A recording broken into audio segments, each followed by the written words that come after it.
Hey, what's up, people? This is Sports Debate Tuesday. It's going to be a fun episode. It's going to be a fun week. That's Rob McLean. The episode starts right now.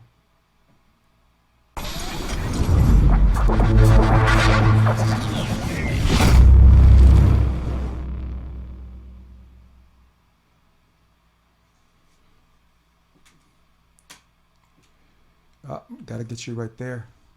What up, man?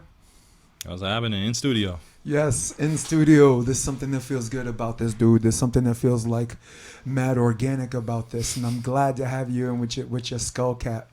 I like that wear, man. I might just take this Yankee hat off for one of those things because it's starting to be brick in the South Bay, people. What's up? This is Sports Debate Tuesday. I'm your host for the most. I'm Jason DeBeers. That man is, say it with me, Rob. Keep it. McLean in studio. Yo, Zoom, we love you very much. And Zoom, you saved me during the COVID pandemic. But there's nothing like having an organic brother in the house to talk about sports. We can do it right here. Oh, there you go. Oh, man. That's that Shannon and Skip thing. That's right. I like to think I'm a little better than Skip, though. You could be Shannon. Spit dribbling. You could be Shannon. I'll be Skip. No, you can't. Well, you run like Skip. You train like that dude. That's that right. Dude. That's right. You know what? I talk a lot of shit about that dude, but that dude's in shape. That Yeah. dude runs every morning like 5 miles and at this ridiculous pace. So, you know, that's why he talks all that nonsense. Tries to practice. He's what got to preach. keep up, you know? Yes. So what's up, people? Yo, big UFC this weekend. It was a card that was stacked from top to bottom. And usually when cards are stacked like that, they usually suck. But this one didn't. This one delivered.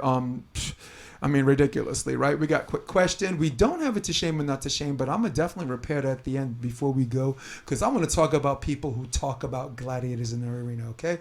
We are going to do our top 5 upsets in female mixed martial arts, of course. Who's the best player in the NBA? But first things first, Rob. It's a great time to be an NFL and NBA fan, isn't it? Yep. The holiday games for basketball's around the corner. I love Christmas Day. The playoff map for football is becoming less blurry and more clear. But we're going to talk about something that goes beyond stats and falls more into the category of what we affectionately refer to as our eye test. Rob, there is something that exists in sports that's called stars get the calls. Star players, superstars get the calls. Meaning that if there's a foul, that superstar is going to get the benefit of the call. He's going to be in the free throw line. If there's a pass interference, that quarterback's throwing it, or maybe that star wideout, more often than not, the quarterback throwing it, he's going to get that call. So my question is, and this is a fun question, which sport babies their superstar players the most? Is it the NBA? There's a lot of sports out there. Volleyball, it's our wheelhouse. We love you. But we don't get baby worth a damn. So we out. Hockey seems kind of fair. Baseball, rules are rules. And umps screw everybody the same. So I consolidate this question to 2 sports. Which sport babies their superstars the most? Is it the NBA or the NFL?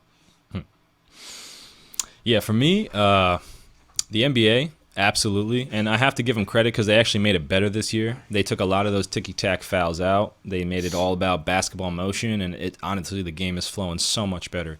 But no matter what, especially between these 2 sports, you have less players, less court size, and the ball is in the star player's hands. Very few times does a star player not have the ball in his hands. So it's a lot easier for a referee to give them that call, let's say, as opposed to if the ball was in their hands, leaving their hands, going to another player, and they're trying to get that call still. So I feel like just because the ball is in the possession of the star player while the foul is happening, that they get paid a lot more. But again, like I said, I appreciate the NBA for changing their rules this season and making it a lot more difficult, or just making the game flow better. You know, being able to watch the game and not expecting a foul every time there's a drive to the basket. So I've really enjoyed watching the basketball this season. But to your point, I really believe that basketball babies their superstars a lot more. Yeah. Rob, keep it. McLean. I was coming into this debate show prepared to talk about why you were wrong and why the NFL babies their players more. I think quantitatively, I'm always going to lose that argument because there are more players in the there might be more players in the NFL than the NBA, or quantitatively on the court, or just more plays and more chances for referees to execute those calls. And the only reason why I came up with this is because of this. Chris Rock, stand-up comedian, asked the general public, who do you think lies more, men or women? He says, and he came to the conclusion that men lie more, but women tell bigger lies. The baby's yours. You know, shit like that. Mm-hmm. Now, definitely the NBA. I can't. There's no real argument against this. Quantitatively speaking, the NBA definitely babies their superstars more than the NFL. But the number, this acute number of superstars and teams that the NFL babies sticks out so loud. It just makes my blood boil. We watched the Cowboys against Washington. Taylor Heineke falling down. I thought they were just going to say he was down by contact or that it was an incomplete pass. They actually looked at it. They looked at it and still ruled it a fumble. All right? My Buffalo Bills, down 24-3. I was just sitting here angry. I looked like Mr. Burns. My eyebrows looked like this. Came back, tied the game, had a chance to win the game instead of tie the game. Obvious pass interference call in the end zone. Literally, Diggs is like this. He gets pushed this way, out of the way, and the ball goes that way. That's pass interference. No call. All right, cool. As long as they call it both ways like that, cool. And then, in overtime, 3rd and short, he literally gets his jersey hung, and the commentator's, well, that ball wasn't in play, so it didn't matter. Mike Evans takes down the receiver to defend him from intercepting the ball, and they call defensive pass interference on that. Never mind the replay about whether he made first down or not, where Fournette or something like that. That is babying Tom Brady. That was babying America's team, the Dallas Cowboys. And the reason why I came in here full of piss and vinegar, Rob McLean, to make this argument with you is because when those plays happen against America's favorite teams, it is a travesty. It is a miscarriage of justice. It is, remember like the scab referees? When Russell Wilson threw that ball, that jump ball that both guys caught at the same time, and they gave it to the Seahawks and not Team Aaron Rodgers. Right. Finally, that was the straw that broke the camel's back. Those motherfuckers had to go. Yep. We got to get our refs back. Yes. But nobody, the thing that pisses me off about the NFL, when it happens to teams that they don't favor, the only thing they remember is who won and testify to that person's greatness. I'll bring you to Aaron Rodgers. This is the game that made Calvin Johnson retire. Aaron Rodgers threw a bomb from midfield against Detroit, his favorite team to heartbreak besides Chicago. They catch the Hail Mary and win the game. What people don't remember, there was a 15-yard roughing the passer penalty on a hard two-hand touch that put him in midfield and make that play happen. But it's Aaron Rodgers. We're not talking nothing on that play. Nothing to see here. We're just going to talk about this man's greatness. Right? And the same thing happened this Sunday. We ain't going to talk about those PI calls. We're going to talk about Tom Brady's greatness. But if that play happened against Tom Brady, no doubt in his mind they would have won if it wasn't for that call. This is a travesty. The Buffalo Bills got one, or Taylor Heineke got one. And I came in here with that frustration because I was a prisoner of the moment. But I'm second in this argument, but I have to be the first to admit that you're right.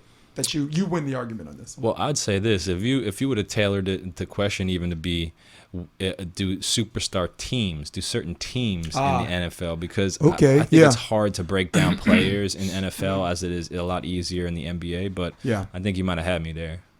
Yeah, but I mean, last year we've seen the amount of times James Harden got to the free throw line. That's it. But hey, that happened a lot with Houston. Yeah, like Houston played different. Like Houston was a better team because James Harden was getting 20 foul shots a game. So it is what it is. But great, I love that. Yeah, all right, no, it's fun. It's fun. Fun topic.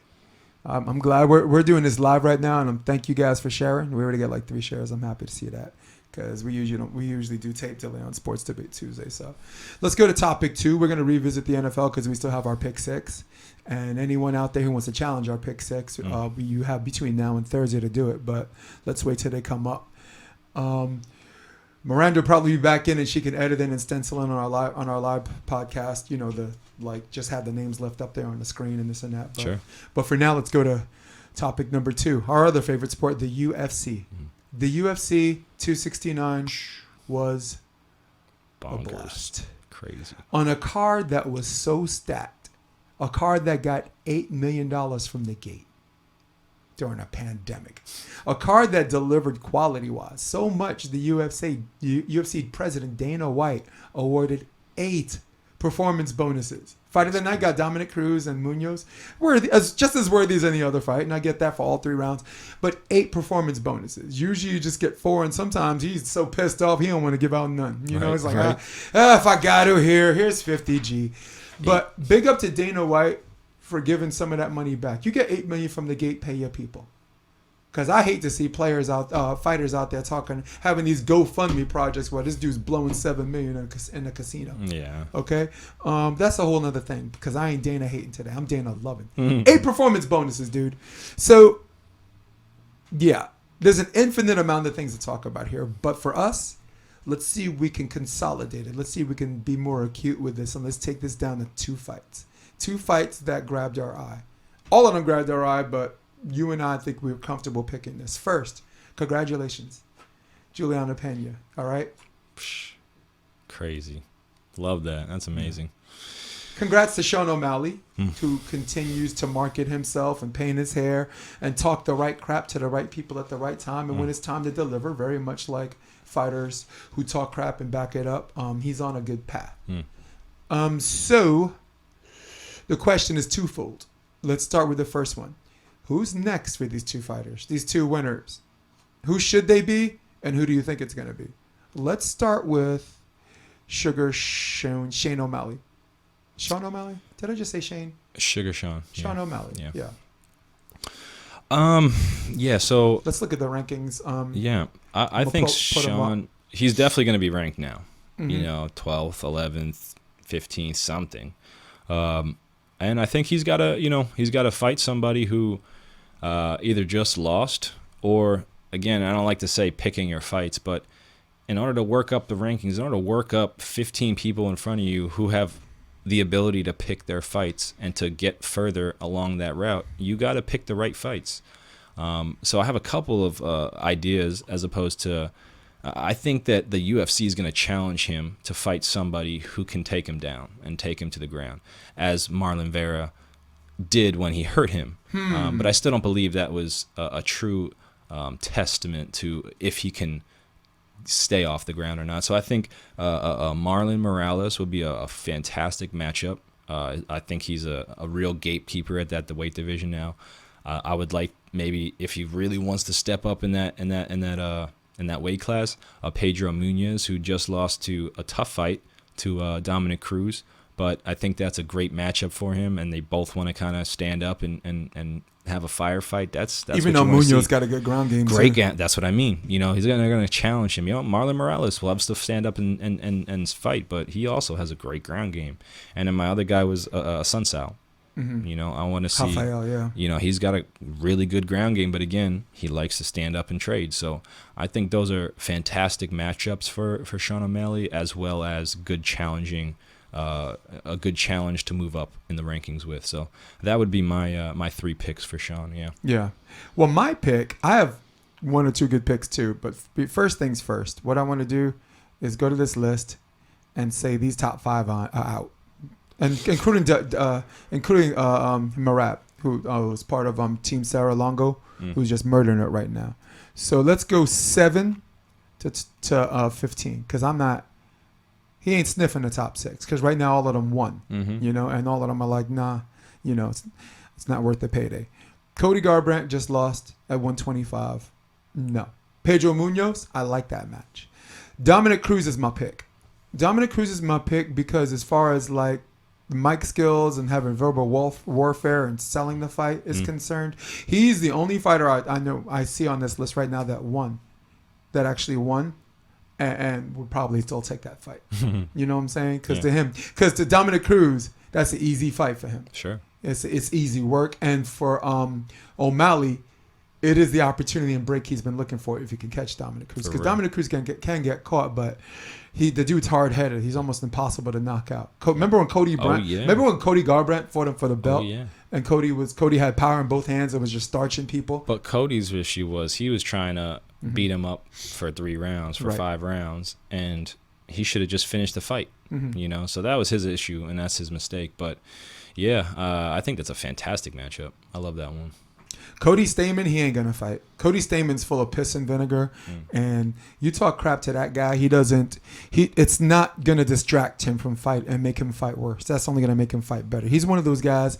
You know, there's like a handful of athletes. If you talk crap to them, they only play better. Where some of them you talk crap, they're like, "I'll show you," and they don't do well. Stamann's one of them guys. He ain't gonna mess with that guy. Edgar, he's got a longer reach then, and that would be an ideal fight for him. So I think he should fight Edgar. But who would I like to see him fight? I want to see him fight Dominic Cruz. And and you would think I don't like the guy, right? Like, why do you want to watch Cruz house this dude? I just love Cruz's mic skills, and I don't think he'd be up for a fight as much as for this since Dillashaw. Remember him and Dillashaw and the pre-fight stuff and just the conversations they had. Yeah, it was great. That'll put butts in that could main event.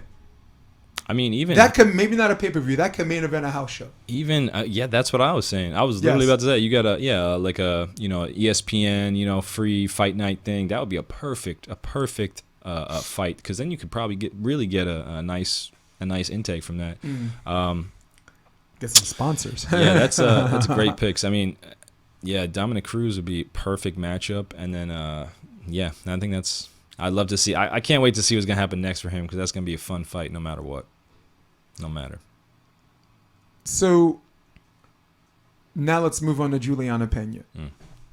I'm gonna go back to the rankings, and we're gonna lose our live feed in a minute because my bit rate is not set up for 59 frames per second. This is set up for 29. So when my tech person comes in, we'll figure that out, and we could do more of these live, which sucks. But let's go to Pena. I'll go first on this one. Now, Pena, first things first. If the champ wants a rematch, she's arguably the greatest female fighter, female mixed martial artist of all time. I think you and me will co-sign on that. Right? She's faced the best and she's beaten the best. She's no ducking anybody, right? I mean, she'd fight Gina Carano. Carano came out of retirement. I like, if not Nunez. Both of us are citing as a pretext right now. If not Nunez, then who? Yep. I'd like to see her fight Valentina Shevchenko. I think Shevchenko has the weight to fight at 135 and 125. I also think Juliana Pena carries a lot of weight with her that she can shed and still I think still hit hard and do the fun thing she wants to do. I think we both know how that's going to turn out if she fights Shevchenko. But at the same time, she openly said she wanted that fight. And Shevchenko is the type of fighter who right now is Alexander the Great. She's weeping right now because in 125, there are no more worlds left to conquer. It's true. So if not Nunez, make mine Valentina Shevchenko. And that's 2 belts right there. Valentina wins that. That's if she goes down. And she goes up. Ooh. Yeah, that's 2 belts. 2 belts for Valentina. Yeah. Then she got to fight Amanda. Then it sets up that third match. That's right. I want to see that happen. Who you got? And also, if she does get both those belts, she can then determine what catch weight she fights Amanda at, as opposed to where Amanda gets to decide what catch weight they fight at. Chance call the shots. Yep. So that's gonna be a big difference. And now you know how to beat Amanda. That's a big deal. That's a big deal. All right. We got a signal back. Good. Yes. For me, I would love for her to fight Durandamy again. I think just. Okay, the Iron Lady. That's right. Because I mean, I'm so surprised that she submitted her a type of submission or ground game type of individual as well. So I think she'd really just want that fight back and want to dominate against somebody who, because she's got stand up. Durandamy's got stand up. Durandamy's got ground game. She's got ground game. I think that'd just be a great fight. Who knows what happened? And honestly, if Pena lost to Durandamy, I would be okay with that. I think Durandamy is totally deserving of at least holding the title for a second. Yes. So I would totally be down for that. I don't know if I like Shevchenko because I don't think Pena is going to come out of that too fresh. And that's why I talk about that two belt. But hey, prove me wrong. But I think she should stay where she's at and create that clout and create that, good juju at that level. And then if she wants to move on from there, when she solidified herself at her weight division, I think that would be the right thing to do. Nice. Here's a very strange lurking variable that a reporter asked Dana. Well, look at this for a second. This is the bantamweight top 10. Where's the Iron Lady? They asked at the press conference where Dana was, why isn't she in the rankings? And Dana answered by saying, you have to ask her. That's private, and he doesn't want to talk about it. It was just the weirdest cryptic answer ever. Look at that. Yeah, that's weird. How does someone like that? And these aren't like, world-beating names. You know what I mean? It's like you can't even just stick her at 15 just to be like, yo, she's up there.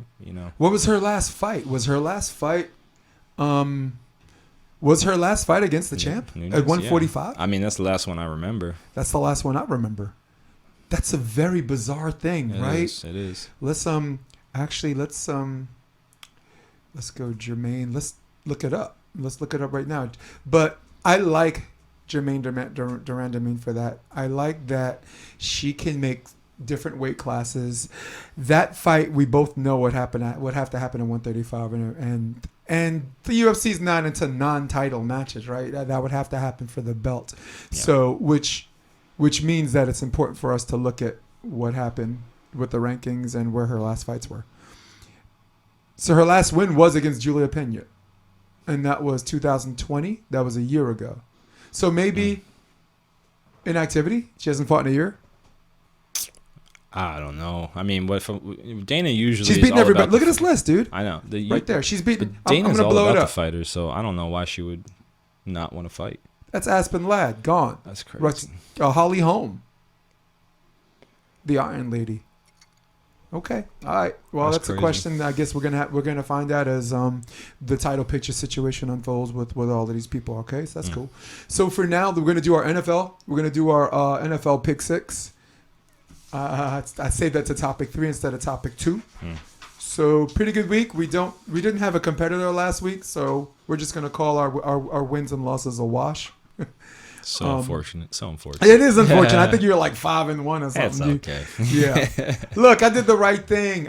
Something I said I would never do. I picked against my Bills. I told you in the beginning of the season I was gonna pick Bills because I thought if they won 14 games or 13, I'd be right 13 out of 17 times. Right. And that's a good number to be year. Right. Yeah, no. Not this year. No, I was right. I didn't pick them. Yeah, you're right. I didn't pick them. So you're right 13 out of 17. I had to change that number, man. I had to be real. You got 4 chances to switch But it up. I had faith because I picked them against Kansas City. I picked them against some pretty tough teams, the Titans, I mean, a lot of people said that they were better fit to play the Buccaneers at the Buccaneers than they were to play the Patriots 100%. at Buffalo in that weather, because their defense is not made to stop the run. It's made to get to the passer. And they showed it too. Yeah, and they showed it in the Bucs. I mean, Leonard Fournette ran all over them in the first half. I mean, all over them. Yep. It's tough to watch, but they came back. They showed their resiliency. If they could just make it even at half, if they could just keep it even, they're such a good second half team. They are. They don't necessarily close the best, but they're such a good score second a half lot. team. Yeah. And hey, if it's close and you score a lot, you don't have to be close at the end. No, hell no. You don't got to close if you're up 10. So, look at it chopping. I'm glad we got a good signal here on the hardware. Week 6, game 1. You go first. Chiefs at Chargers. Chiefs. Kansas City Chiefs against the Chiefs. LA Chargers. Chargers looked real good last week against the Giants. Against Mike Glennon. Oh, my gosh. You got Chiefs? Yeah, man. Chiefs all day. Chiefs are back. Their defense is back. Their offense is humming. Not quite moving how it should be, but it's nice. It's cruising. Honestly, them winning these games when their offense is not moving is a testament to how good that team is and how Absolutely. well coached they are. Absolutely. You have to realize that ugly games counts as wins too, and they won ugly. I think they won as a 4 straight right now, but no, actually yesterday made it 5. And here they are, and here come the Chiefs, and I'm picking them too. Patriots at Colts. New England's winners of 7 in a row, beating a very competitive Buffalo Bills team. People would say convincingly because they ran all over them, but when you actually consider the score and this and that, it was closer than they think. But I'm only biased for my Buffalo team, and I got to keep it real. They did dominate that game. They just won by a small margin, and I think they're going to dominate this game. I think Frank Reich is a highly capable coach. I think him and Wentz have this great relationship, and the Colts are going to continue to do some good things, but it's not going to be against New England. Yeah, I think Indianapolis's defense is really, really underrated. DeForest Buckner, one of the best defensive linemen in the league. I think that will have a really big effect. Whether or not Harris comes back, Damian Harris is one of the Patriots, in order to run the way they need to run, especially when the weather's not just bad and they have to run every time, is they have a lot of misdirection. They have some power. They have different backs for different situations.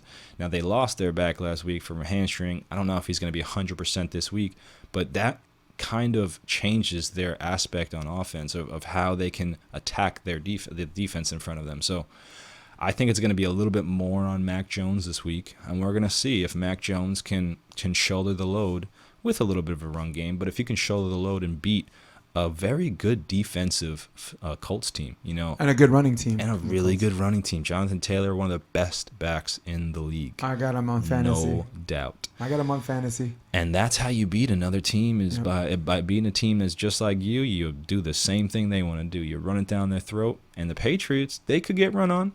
They can get run on. Yeah. But Bill's good at surviving those things. For sure. Bill won a Super Bowl. For sure. As a defensive coordinator. Do you remember that? He said in order for us to beat the Bills, Thurman Thomas has to run for 150 yards, and they thought he was crazy. But it was everything they needed to win by 1 point, albeit a wide right. So, who you got? Man, I think I'm going to have to go with the Colts, man. I'm a Patriots man, but I think it's Colts this week. I think the Patriots are going to – they got to travel. They got to go to Indianapolis. Colts are going to take this one. Nice. All right, Game 3. Bengals at the Broncos. This one, you got to go first. All right. Bengals visiting Mile High, and the Denver Broncos are actually playing Mile High right now. They're playing great. They're playing great football. Their defense is going great, but I just can't trust that offense, man. I don't know what it is. That offense just doesn't work for me, and so I think the Bengals are going to go in there and smack them hard. I think it's going to be a 20-point victory. I'm going to say that now. So I'm going to go Bengals. Man. The Broncos going to hoodwink me into taking this game. Yeah, I'll pick the Broncos. Good. I think the Bengals are doing really well, and I think they have to do a better job in these games decided by 3 points. And if it's down to 3 points, and if it's Mile High, leave it up to the Broncos. Just good coaching, man. Good. They're doing a lot with a bunch of no-name players, and you can only win so many games before you start becoming a believer. It's true. Packers at the Ravens. I go first on this one. Green Bay right now has shown that they're elite status. Green Bay showed that they're worthy to be back at the NFC Championship game in a very, very tough conference that I still contend is not tougher than the AFC. They think it is, but if you look at the head-to-head competition, the stats say different. In the last 21 games, the AFC played the NFC. The AFC has won 14-7. So anyone that I don't know, maybe that survives my eye test, maybe it doesn't. But I don't think the Ravens survived this one. They had trouble winning last week. They're not going to beat this team, who by the way is improving on the road. I don't even know if they're going to have Lamar. Oh, Lamar might not even. the hell be with in. that then. But Next. Hey, I gotta say Tyler Huntley though. Maybe it's just because the Ravens play such a type of way, and then you get a passer or somebody who can't do that, so they gotta put more passing in. Your defense is not ready for just a pass-heavy offense. But Tyler Huntley looked good, and he's been pretty solid every time he's hopped in for backup. But yeah, you can't. When a team actually has to game plan for you, which I believe is going to happen this week, it's not going to work out the same. So I just have to say I'm going to have to go against the Ravens, man. The Packers looking clean. Defense looking great. Yeah. Great. So, yeah, that's going to be easy. 2 fantastic backs. It's going to be the Packers. All right. Yep. 2 for the Packers. Let's go Seahawks at the Rams. Russell Wilson had a pretty good game last week. Not great, but good. Showed some grit, determination. Took a bunch of hits. He's still not used to taking because if you remember, he never used to get hit. He used to just slide or run out of bounds, and I don't know why he's putting himself through some of those things. Sometimes he's just gotta do what he's done before. But let's start with the winner here. Who's gonna win? I'm gonna go with the Rams, man. I think they're finally gonna right the ship against a topsy-turvy Seahawk team, and I think all Matt Stafford has to do is play okay. Take a page out of Patrick Mahomes' book. Interceptions every single week. Take your check down. Make an easy completion. Put players in space to make plays. That's your job, not to hit the deep ball every single game, right? Dude. And force a ball every single game. So if you could just take it down a notch, play some decent football, they're going to win, and they're going to win big. They got a great defense, but they need to understand the offense is going to sell them out by going 3 and out every single play. Defense don't play great after that. So I got the Rams, and I think they're going to right the ship, and hopefully they're going to start picking off some big teams. So I'm going to go Rams here. I don't even know why I have that. I thought they were supposed to play Arizona first, but I thought Sony Michel was a very good fill-in, for Henderson, who I believe was on COVID protocol. And they showed that they can run with different backs. And they've shown that the last few years, from Anderson to they've had at least 5 starting running backs that they turned into feature backs and that were producing a lot of yards. I just think McVay's a good coach, and I think even when the Rams were bad under Fisher, they found ways to beat Seattle, and I think they're going to do it here. I picked the Rams. Oh, yeah. Sorry, Russell. Hey, it's my favorite quarterback in the entire Send him league. to the Giants. Yes. Send him to the Giants. Do not, for sure don't send him to the Jets. It's where careers go to die, dude. Speaking of where careers used to go to die, we have a team, the Saints, who used to be called the Aints, and the Bucks, who we can go all day on, are now, the last couple of years have been really, really good. And this time the Saints are visiting Tampa Bay. They're visiting Tampa Bay. I'm going to go first on this one. Do I go first on this one? Or is it you? Okay, I go first on this one. I don't think they beat him with Jameis Winston, who's not there. I don't think they beat him with Taysom Hill, who's injured. And they definitely don't. Lightning will not strike twice with Trevor Siemian. Sorry. I'm going Bucks on this one. Yeah, I thought the Bills, all those things they needed to fix, and not only that, but know how to win games in the end and figure things out. I'm not going to say anything about getting calls again. I sound like a big crybaby, but I'm going to go Tampa Bay on this one. Yeah, I'm going to make it real quick and easy. It's going to be Tampa Bay because Tom Brady going to show up again and win this division this week. Yeah, I like that. So we are entering our other topic, and still my favorite topic. Just got to figure out where the heck it is. There it is. Ladies and gentlemen, my favorite topic, I bring you to shame. Or not to shame. Shame. Shame. Shame. There goes. Shame. Shame. Oh. Tell your Amanda, step aside or there will be violence. She goes, I choose violence. That chick is crazy. Well, when you got what you got on your side, you call violence. Did you see that, right? So to shame or not to shame is going to be a different question. To shame or not to shame people who give you the Gladiators in the arena speech. I'd like to go first on this one because it can paint a picture on how I'm directing this episode of Shame or to Shame go. When someone loses, when an elite athlete who's been training so hard for a situation and at the end loses a match that comes up short, and when he's being criticized for coming up short, there is a defense mechanism where people are like, if you've never been in the arena, you shouldn't say that. And that has a heightened level of truth because there are some people who attack that person on a level that goes beyond what their eye test sees. With that being said, I'm going to take this time to white knight for the other people because I am a Bill Parcells guy. You are what your record says you are. You can train all you want, and people respect that training. You can have diet, nutrition, entertain the masses, and make tons of money doing it. Shitloads of money doing it, and people will respect you for that. If you win, people will respect you for that. If you lose, here's the thing, people still respect you for it if you lose. But if you lose, it is their right to ask questions as to what your strategy or what the hell you were thinking about. This all started with the Texas game when I was like, they really need to let that libero jump serve. And everybody's like, oh, he forgot more than you'll ever know, which isn't true. All right. There's a difference between do more with less and glorified babysitter. Yeah, I said it. So, but that's where it started, but that's not where I'm going because I don't care about Texas. I live in California. I'm from New York. I don't even know.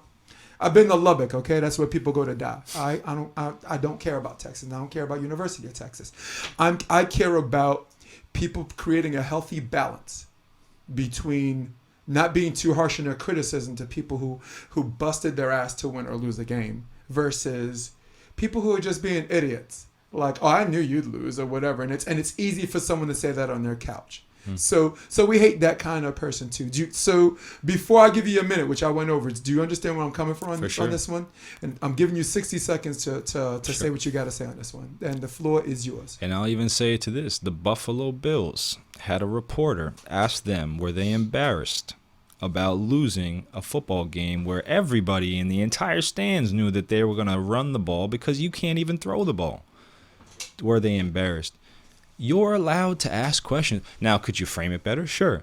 But that's an allowable question because you're there as an entertainment entity, right? It's there to watch. Now, when we're talking about gladiators in the arena, that same argument that somebody's saying that you don't know because you never been there, where have you been? And were you there at that time? Were you watching what I was watching? What do you know about what I know? So all those, it goes to many topics, but I think at the end of the day, you don't know about other people unless you know them. So don't speak about it. And if you're talking about sports, there are reporters, there are ESPN, there is your casual friend group you talk with. Those are all opinions. So if somebody has an opinion, let them have an opinion. Now, if you want to react to that opinion, that's your prerogative. But again, just have another. Why don't you just create a conversation about the point that was proven as opposed to creating an argument? And that's what I was trying to say. I think if someone's attacking a volleyball player or a basketball player, or in this case, a football player, personally, you should be embarrassed. That's personal. That's not strategic. That's not what do you want to do better next game or what do you think to the people who are going to say when they perceive you as soft, which isn't really a question. That's the reporter saying, I'm thinking you're saying soft, right. Putting in the form of a question. So now we have our next section, and this is your favorite topic. Mm-hmm. Mine is to shame or not to shame, and Rob's favorite topic is this quick question.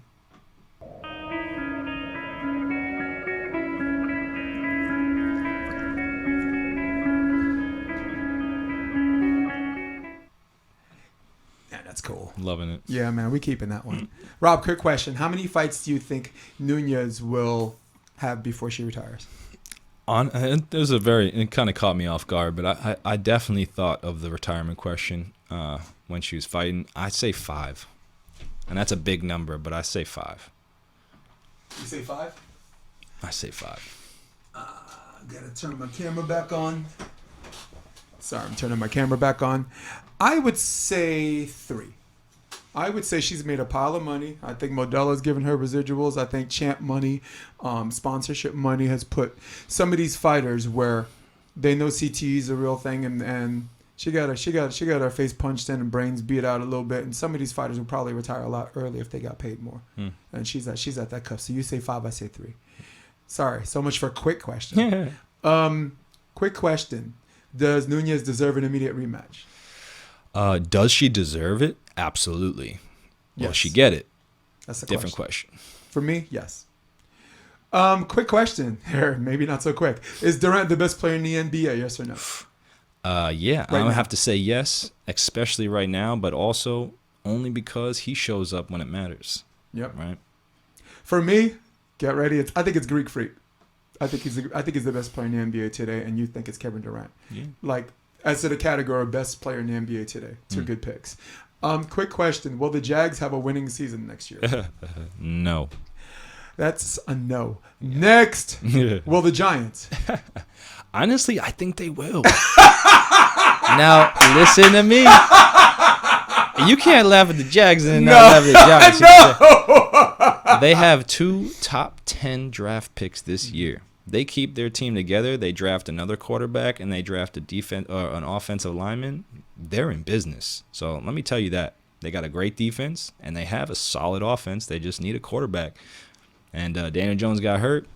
You get an offensive lineman in there so you can run the ball.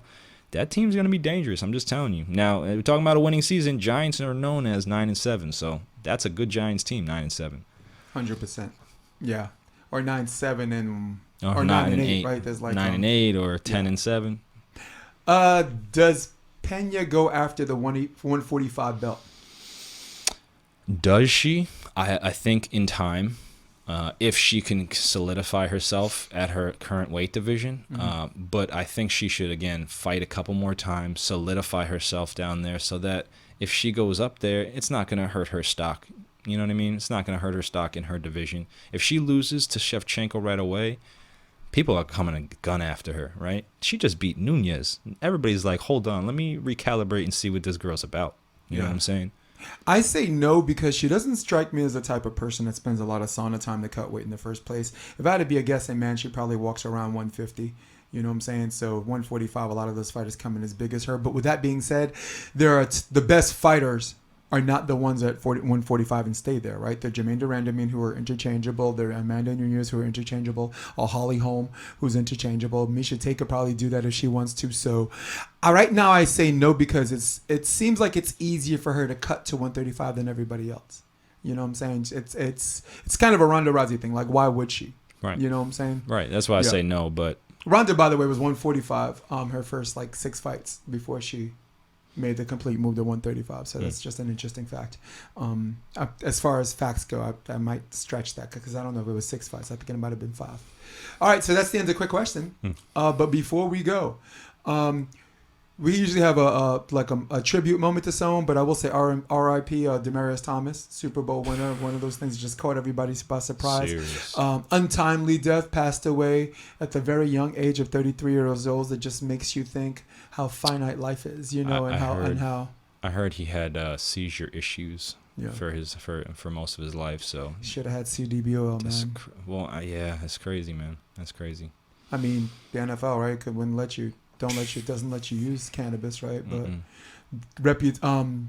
not traditionally, it's untraditional. It's not traditional, but I've heard good stories about people being seizure free for just 5 years. Jesse Ventura was literally taking care of someone that was having 5 a day. Yes, I remember hearing about that. He was seizure free for the last 5 years. It's crazy. And when you see somebody having a seizure or have seizures daily, it's the freakiest thing you've ever seen in your and you life. feel so horrible for them and their whole body. I mean, if you ever had a cramp, you know what I mean? Your body is just completely tired after that. You know, it's like your whole body is using every muscle it could possibly use. So I just, they're weak, you know, they're very weak physically after, you know, it's a tough scene to see, you know, and you're scared too. You're like, hey, are you going to make it through? It's very difficult, you know, so I can only imagine, and not to go too further in this, but he was at home alone, you know, and he passed away alone. And that's very difficult. No matter what you make in this world, no matter what you do, you always want to be, you really want to have the people around you. So, you know, when tough things happens. Oh, I ran out of juice. I ran out of space, actually. I got plenty of juice. So, all right. So, Rob, we're going to do our top 5. Before we go, we have this category, the top 5 female MMA upsets in the history of mixed martial arts, and I guess consolidated to the UFC, which made it. So I'm going to give you my 5, and you're going to tell me who's missing from this order in the arrangement, okay? Yes, sir. So number 5, I got Miesha Tate over Holly Holm.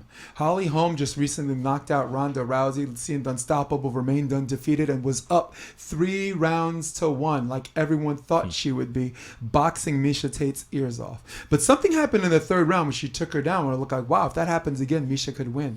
She took her down, had her in a rear naked choke. Holly, to her credit, tried to flip her. Miesha hung onto the flip, so they both did a barrel roll together, and eventually, technical submission. Holly never tapped out, and Miesha Tate won. So that's my upset number 5. Number 4, Amanda Nunes over Chris Cyborg. When Amanda Nunes beat Miesha Tate for the belt, when she beat Holly Holm, when she beat all of these other fighters, Ronda Rousey, everyone's like, she could be the best in the world. And then when she fought Chris Cyborg, everybody's like, why'd you do that to her?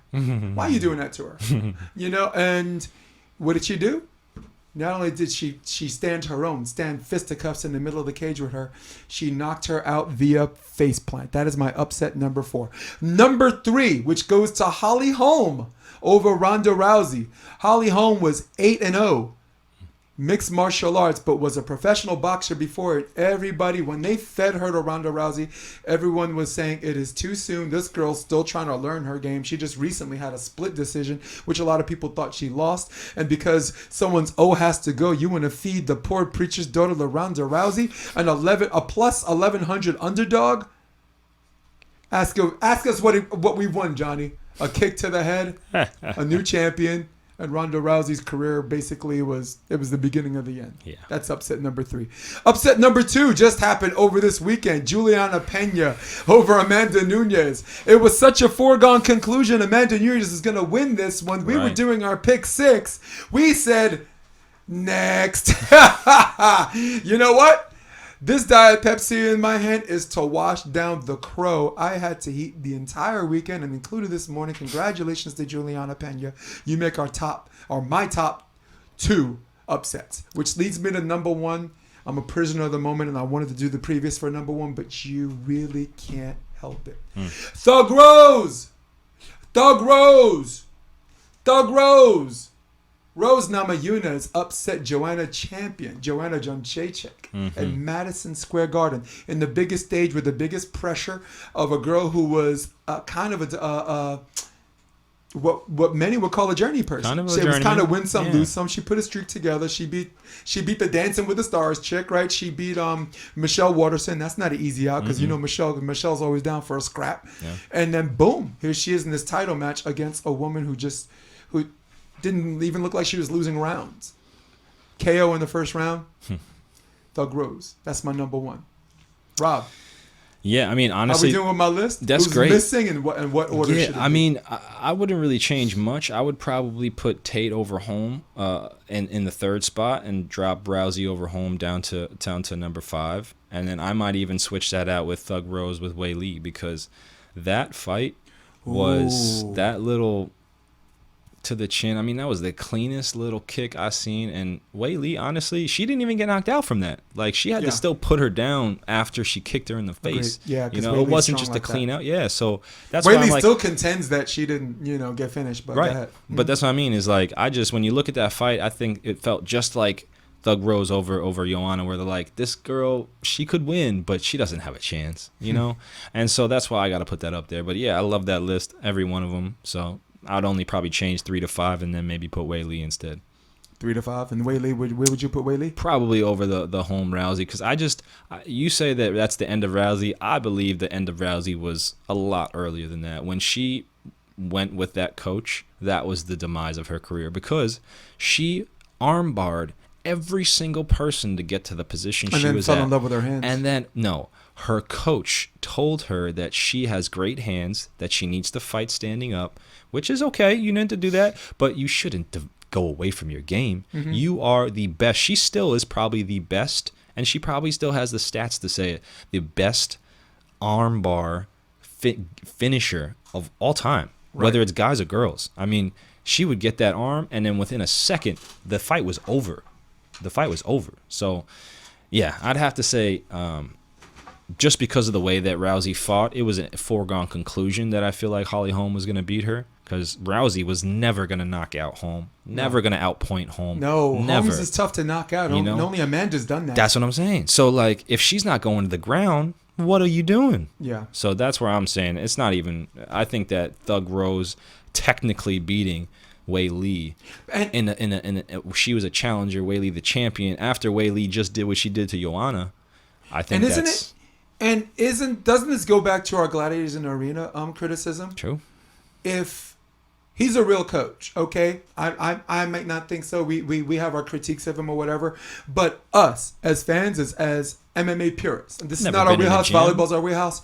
I'm ex-military. I know a little bit, but if Ronda loses the first round, she lost like that, and in between rounds, he tells Ronda, "You're doing great." It is everyone's right, not just MMA coaches, not just former fighters. It is everyone's right to ask, why would you say something What like would you that? say? Because that's not what I saw. That's not what I saw either. Oh, I'm sorry. When did I hit her? Oh, I'm sorry. When did I dodge a punch? Oh, I'm sorry. When did I hit her? Like, Yeah. what is going on? How you say Joe that's a good Rogan round? said the same thing. Joe Rogan's never been in the cage.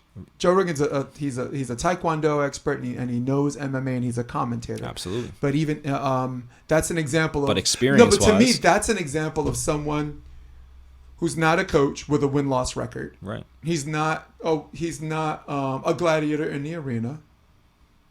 But nobody has anything to say about him. Yeah. Why? Because he analyzes the game, he studies the game, and he knows the game. Yeah. And so do a lot of people who have opinions on those things. And Right. I can't believe I'm going back to that. But Edmund Tarverdyan's an excellent example because all of us were saying, when he said you're doing great, we were like, all of us were like, Who the fuck is that guy? Sorry, I had to. nah, we stayed around long enough for you to say it, man. I'm probably going to edit a lot of this shit out, boy. I know. Not you, nah, you good. I mean, Edmund want to come see you, man. You better make that's sure you have fine, that's backup, fine. man. I'm down. I'm down. That dude's Armenian. He's I'm gonna down. have 10 dudes with him. Armenian Yeah. ain't fast though. But I like that he's spunky. I like that Edmund's spunky, man. I like that he's the one to throw down for his players, like for his fighters. Like Travis Brown, he's the one to throw down with Fabricio Verdum. True. Even though we were all laughing, I'm like, nah, that dude got spunk, because we're allowed to compliment the gladiators. But Rob, is there anything you'd like to tell our general public, our general audience who listen to this episode before we leave? Stay happy, stay healthy, y'all. And let me add to that, don't be afraid to talk to the people close to you. Yes. Keep them close. Find something interesting this week about someone that you really thought you knew very deeply. That's like that's what I would say to some people. I like that. Yeah. Wow. Rob just got deep on this. sorry. No, this is not. I was mentally prepared for Stay happy, the stay normal healthy. Monday. I got honey dicked. All right. That's what Rob says. And I love all of y'all guys too. And I'm not going to, I could do the long extra, but I'm not going to do it. I'm just going to say peace out. We love you guys to pieces. I'm going to hit my music. Later. Come check out the Option Podcast on OptionVB.com. It's also available on iTunes and Spotify and on YouTube under the NY Varsity Sports handle. You're going to love what you hear. Can't believe I said that. I mean, cool. I thought I could go. You could probably take